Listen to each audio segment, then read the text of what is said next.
ஒரு அமலை அறிவித்து தரவா?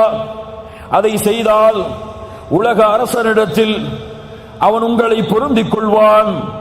அவனிடத்தில் அந்தஸ்துகள் உயர்த்தப்படும்.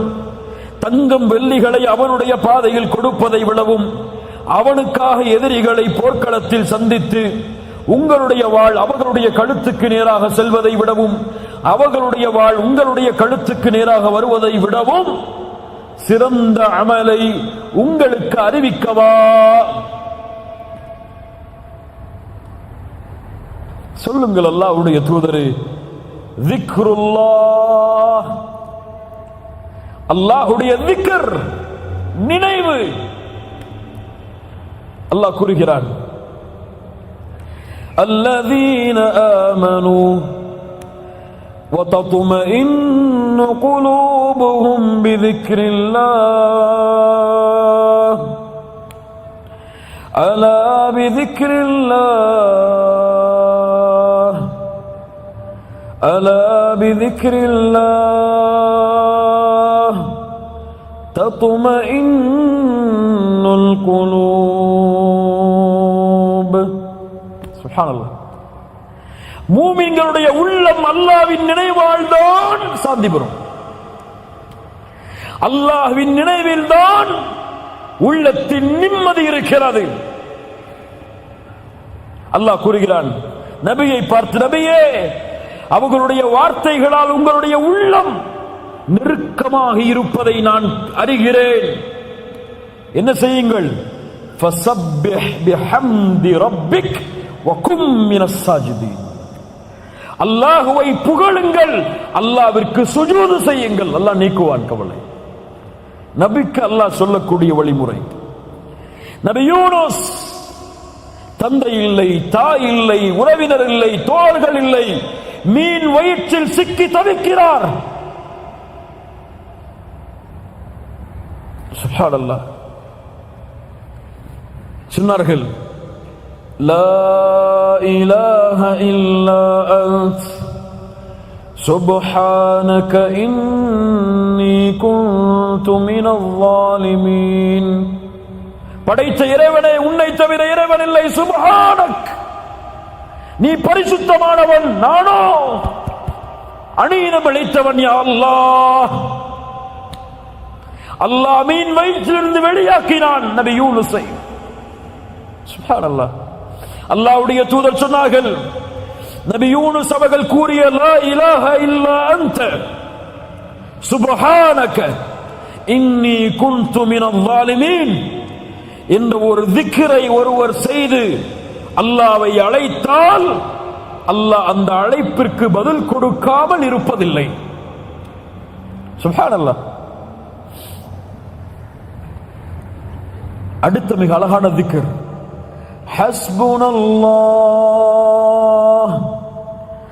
ஹஸ்புனல்லாஹு வ நிஅமல் வகீல். அல்லாஹ் போதுமானவன், அவனே எனக்கு பொறுப்பாளன். இப்ராஹிம் நெருப்பில் வீசப்படும் பொழுது சொன்னார், ஹஸ்புனல்லாஹ், என் ரப்பு எனக்கு போதுமானவன், அவன் பொறுப்பாளன். அல்லாஹ் நெருப்பை குளிர்ச்சி தரக்கூடியதாக மாற்றினான்.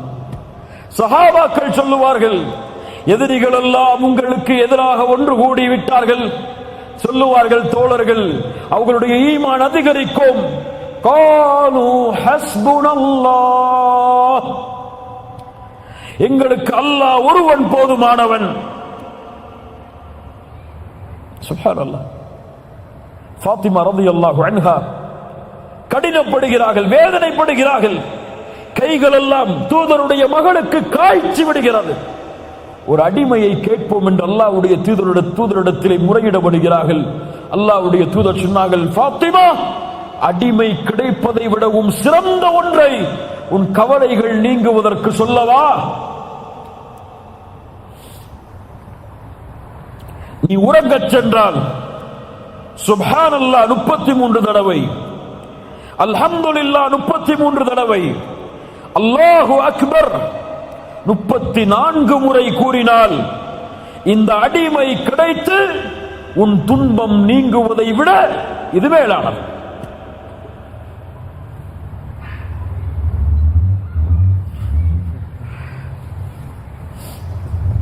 அடிமை கிடைத்து துன்பம் நீங்குவதை விட அது மேலானது என்று அல்லாஹ்வுடைய தூதர் முஹம்மது ரசூலுல்லாஹ் ஸல்லல்லாஹு அலைஹி வஸல்லம் சொன்னார்கள். ذிக்ர் உள்ளத்திற்கு மன நிம்மதியை ஏற்படுத்தும். கவலையா அஸ்தக்ஃபிருல்லாஹ் அஸ்தக்ஃபிருல்லாஹ் அஸ்தக்ஃபிருல்லாஹ். துன்பம் ஏற்படுகிறதா சுப்ஹானல்லாஹ் சுப்ஹானல்லாஹ் சுப்ஹானல்லாஹ். பிரச்சனை, தவிக்க முடியாத பிரச்சனைகள், பள்ளிக்கு செல்லுங்கள், தனிமையில் உட்காருங்கள், அல்ஹம்துலில்லாஹ் அல்ஹம்துலில்லாஹ் அல்ஹம்துலில்லாஹ். யார் தனிமையில் உட்கார்ந்து அல்லாஹ்வை நினைத்த காரணத்தால் அவர்களுடைய கண்களிலிருந்து கண்ணீர் பீரிட்டு ஓடியதோ நாளை மறுமையில் அர்ஷின் நிழலில் அல்லாஹ் அவருக்கு நிழலளிப்பான். ذிக்ர் அலா பிذிக்ரில்லாஹி தத்மைனுல் குலூப். இது முஃமின்களுக்கு. இன்று பல முனாஃபிக்குகளுக்கு, முஸ்லிம் என்ற போர்வையில் இருக்கக்கூடிய பலருக்கு மன நிம்மதி எதில் தெரியுமா? எதில்? மியூசிக். மியூசிக், சினிமா பாடல்களை அவர்களுடைய காதுகள் கேட்பது நிம்மதி. எதை அல்லாஹ் சபித்தானோ, எதை தூதர் சபித்தார்களோ அது இன்று முஸ்லிம்களுக்கு ஹலால். என்ன ஒரு சமூகம் இது! யார் காட்டிய வழிமுறை? சினிமாவில் இருந்து என்று முஸ்லிம்களை பிரிக்க முடியவில்லை. சினிமா பாடல்கள் கேட்காத முஸ்லிம் இல்ல. மாஷா அல்லாஹ், இன்னைக்கு மொபைல் எடுத்து பாருங்க, இங்க இருக்கிறவங்க கையை தொட்டு பாருங்க, என் மொபைல்ல சினிமா பாடல் இல்ல அப்படின்னு எத்தனை பேர் சொல்ல முடியுங்க? சொல்லுங்க, யோசிச்சு பாருங்க. அங்க ஆன்டி வைரஸ்க்கு குரானை பயன்படுத்திப்பாங்க. எதுக்கு? போன் கிடக்கூடாது இல்ல, பரக்கத்து இருக்கிறவங்க போன்ல, அதுக்கு குரான் வேணுமா இருக்கு? லா இலாஹ இல்லல்லாஹ். இரவில் தூங்கும் பொழுது மியூசிக்கை கேட்டுவிட்டு உறங்குகிறான். தூக்கம் அப்போதான் வருது அவனுக்கு. சுப்ஹானல்லாஹ் என்ன வரல, அல்ஹம்துலில்லாஹ் என்ன வரல, அல்லாஹ் அக்பர் என்ன வரல. காதுல ஹெட்போனை மாட்டி மியூசிக்கை கேட்டாதான் வருதுன்னா அவர்களிடத்திலே சொல்லுகிறேன், உங்கள் கல்பு செத்து விட்டது. ரப்பிடத்திலே கல்பை கேளுங்கள். உடல் மட்டும்தான் உயிரோடு இருக்கு. ஹராமில் இன்பம் கண்டால் உடல் உயிரோடு இருக்கிறது, உள்ளம் செத்து விட்டது. உள்ள உயிரோடு இருந்தா ஹராம கேட்டா வெறுக்கும், அருவருப்பு தன்மை ஏற்படும். இதை விட்டு ஓடணுமே என்ன ஏற்படும்? சஹாபாக்கள் சொல்லுவார்கள், இசையும் குர்ஆனும் ஒரே காதில் ஒன்று சேராது. ذிக்ர், அல்லாஹ்வை நினையுங்கள். குறைஞ்சு போச்சுங்க. தொழுக முடிச்சிட்டு அல்லாஹ்வுடைய தூதர் சொன்ன ذிக்ரை சொல்லிட்டு எழுந்திருக்கிறதுக்கு எத்தனை பேருக்கு டைம் இருக்கு? அவ்வளவு பிஸி அவங்க. யாரா முதல்ல வெளியே போறது, வெளியே போனா யாருக்கு அவார்டு கொடுப்பாங்க நிலைமையில பள்ளியில தொழுத காலி. எப்போ இமாம் இக்ராம சொல்லி ருக்குவுக்கு போவாரோ ஓடி வந்து தொழுதுவார். முன்னாடி வந்து உட்கார்ந்து அல்லாஹ்வை ذிக்ர் செய்யணும், அல்லாஹ்வை நினைவு கூறணும் அப்படிங்கிற ذிக்ர் எல்லாம் குறைஞ்சு போயிடும். முனாஃபிக் யார் தெரியுமா? முனாஃபிக் யார் தெரியுமா? குர்ஆனில் அல்லாஹ் சொல்லக்கூடிய தன்மை, அல்லாஹ்வை குறைவாகவே ذிக்ர் செய்வார். யாருங்க பெரியவங்களே, யாருங்க தாய்மார்களே, யார் இவன்? அல்லாஹ்வை குறைவாக ذிக்ர் செய்பவன் முனாஃபிக்.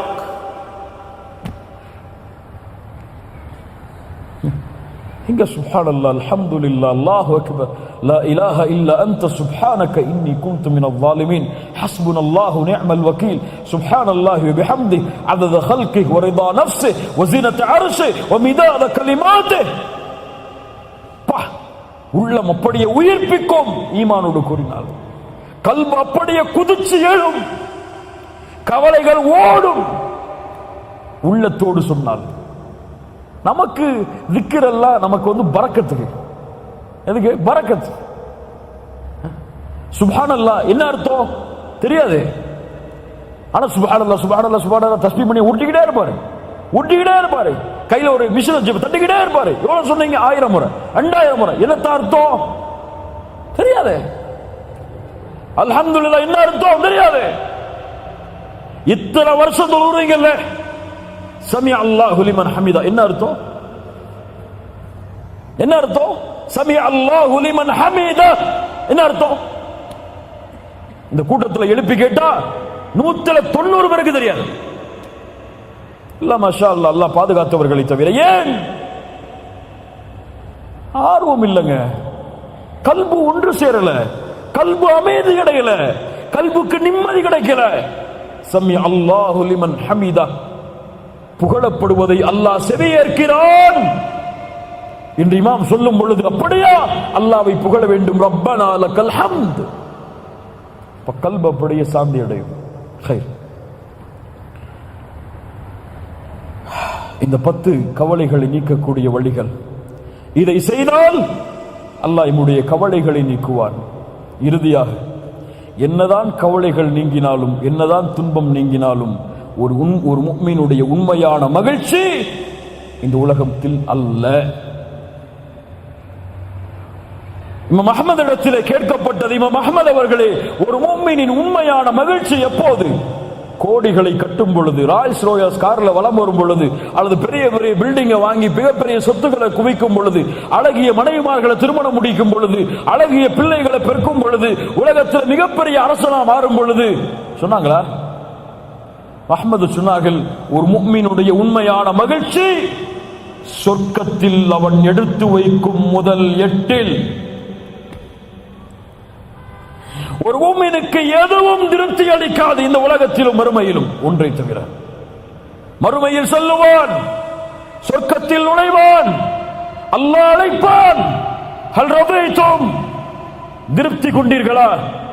எப்படி அல்லாஹ் திருப்தி கொள்ளாமல் இருக்க முடியும்? உங்களுக்கு கொடுத்த இந்த சொர்க்கங்களை, அருட்கொடைகளை விட சிறந்ததை உங்களுக்கு கொடுக்கவா? யா அல்லாஹ், அது என்ன இருக்க முடியும்?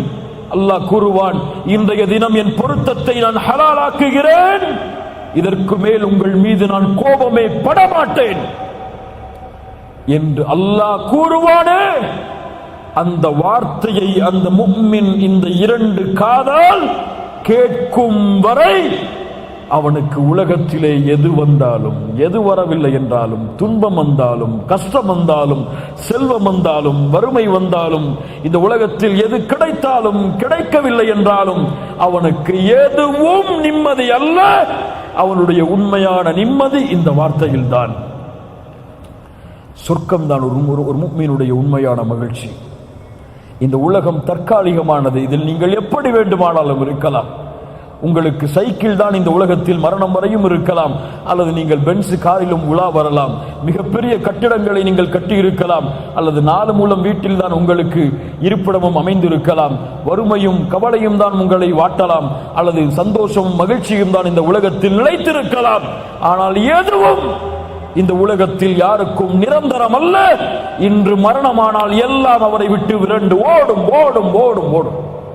செல்வம் ஓடும், பதவி ஓடும், குழந்தை ஓடும், மனைவி ஓடும், எதுவும் அவனுக்கு சொந்தமாக இருக்காது.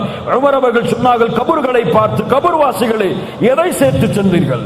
செல்வம் என்று வேறொருவர் அனுபவிக்கிறார், வீடு வேறொருவர் தங்கி இருக்கிறார், பதவி வேறொருவர் அனுபவிக்கிறார். நீங்கள் உங்களுக்காக நினைத்து வைத்த மனைவிமார்களும் நீங்கள் மரணித்ததற்கு பிறகு வேறொருவரை திருமணம் செய்து வேறொருவருக்கு மனைவியாகிவிட்டார்கள். கபர்வாசிகளே, எதை இந்த உலகத்தில் உங்களுக்கு சொந்தமாக்கினீர்கள்? ஃபஸ்தபிகுல் கைராத் வஸாரிஉ இலா மக்ஃபிரத்தின் மின் ரப்பிக்கும் வஜன்னத்தின் அர்துஹா ஸமாவாத்து வல் அர்து உஇத்தத் லில் முத்தகீன். விரைந்து வாருங்கள் அந்த நன்மைகளை அடைவதற்கு.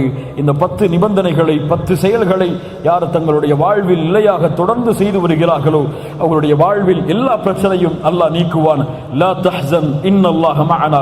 பெரியவர்களே, சிறியவர்களே, தாய்மார்களே, குழந்தைகளே என எல்லோருக்கும் எனக்கும் சொல்கிறேன், லா தஹ்சன், எதிலும் இந்த உலகத்திலே கவலைப்படாதே. எல்லா நேரத்திலும் இன்னல்லாஹ மஅனா, அல்லாஹ் எம்மோடு தான் இருக்கிறான்.